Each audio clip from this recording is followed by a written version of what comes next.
working today. They're rolling. All right. So what are some films that are most notorious for using black boys? Well, there are not that many that are obvious right now on the air or on television or on radio as there were in the past, like in the 50s and the 40s, Amos and Andy and all of that kind of stuff. But there is a film that you can find on YouTube called The Minstrel Show, and there are many depictions of that on the air, and that one is probably the most egregious because it was a relatively recent film. I think it was made in the 70s, and it opens with a minstrel show. I think you should, something like this, something very similar to this. All right, this is actually just going to be video. This is actually going to be just sound. All right, but this is how it opened, and find that film and show the open of that film in your thing. That would be very good.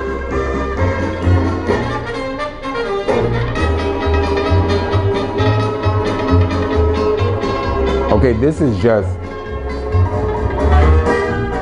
that's minstrel music. And you know what?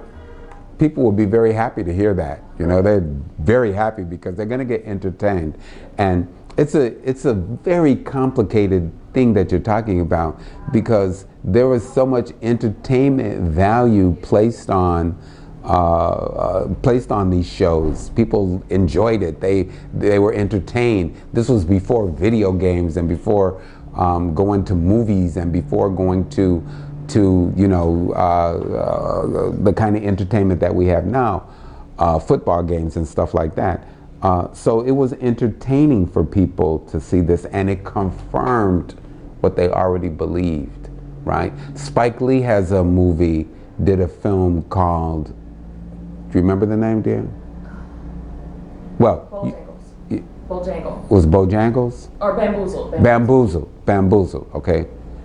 So Spike Lee did a film called Bamboozled that explores that territory, and the idea that a person who is already black having to put on black makeup it's like it's just the tail is wagging the dog in this kind of situation. It's just too complicated that's what you would have to do in order to gain employment within that world.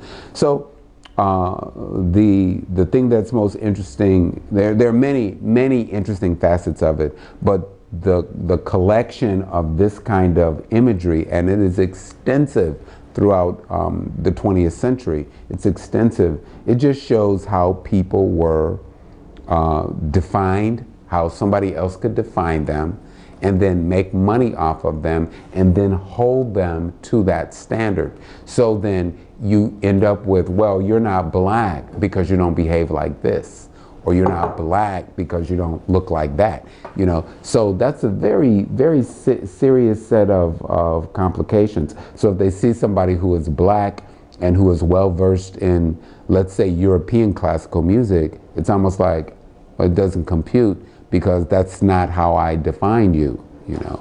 So there's a lot to look at there, and then I think the takeaway for me, and this is really important, is then how that image is used. It's not so much the creation of the image, it is how that image is used that where the real danger is. Because if you can commodify that image and you can get people to believe that this is the image, right? This is, when you see somebody black, this is who they are. You see somebody blue or a Native American, this is who they are, right? And you get them to believe this is who they are, then you end up with some very disturbing behaviors that people have to unlearn, right? And it really relates to the educational system, it relates to employment, it relates to how people are treated in healthcare, how people feel that they could experiment on people, because they're subhuman, they are less than human. The very electoral college system that we have right now comes out of slavery. It comes out of slavery. This kind of reapportionment in this different weight is given to certain states because of their population, because of their population and how many black people were in that population. So it's very complicated. And even today in states that have supermax prisons, where the largest percentage of incarcerated individuals in the penitentiary system are black men. So the town will say they will count those men as part of their population, so they're eligible for more census tract data benefits because they have more of a population, even though the population is in jail. So it's very, very, very extraordinary how, and demeaning, and it really is demeaning at a certain level. It's demeaning because if you believe that that is your image, then you will replicate that image. So you have to be taught that that's not really who you are, right? It's just like in a family, right? Your family has a certain set of values, and if your family sees you behaving outside of those values, they will kind of check you and say, hey, this is not who we are. This is who our family is. This is what we do, right? And so just imagine that kind of generational trauma that comes out of that, where people were enslaved, and this is who they thought they were because that's how they were treated. So this is what makes Frederick Douglass so extraordinary, because he was a man who was enslaved, but he turns out to be one of the most extraordinary human beings this country has ever presented. And he was born into slavery, but in fact he was not a slave.